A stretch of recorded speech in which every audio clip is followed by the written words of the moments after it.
I was in the Army, and when I was in the service, I was a behavioral science specialist with a secondary MOS of combat medic. And I enjoyed what I did. I did a lot of psychological testing. I did counseling. A lot of the things that I had to come across were interesting, and I valued each person that I had to deal with.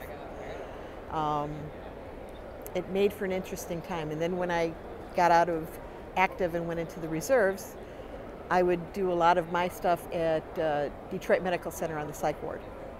So I've had an interesting time. I've enjoyed myself. Well, I've enjoyed my time, let's just say it like that. Well, one of the things that I'm proud of is the fact that I started the last cycle of the Women's Army Corps, which was phased out back in '78. And I'm proud to say that I was a WAC, and I still am. And the women nowadays cannot say that. They're part of the military, but they're not a WAC. And the training for that was much different than what they have for the young ladies today. And it was interesting to see the changes. Nowadays, if you don't mind me saying, I deal with vet to vet. And it's veterans helping veterans. And I do have to say that when I first joined, I was just curious. And it got to the point where I enjoyed it so much that I became a facilitator.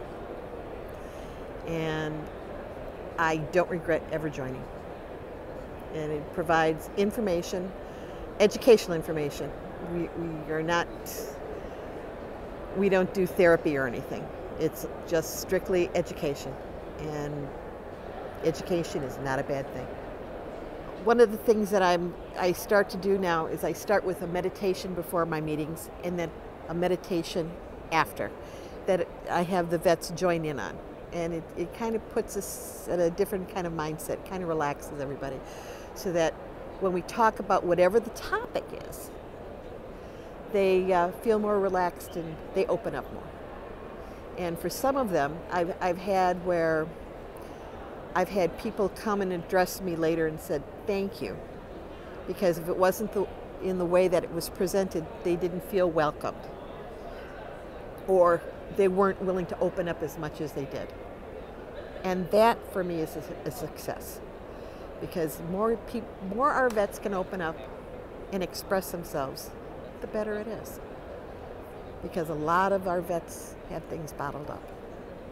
I know I did when I got out. Detroit Public Television is proud to honor veterans by sharing their stories of service.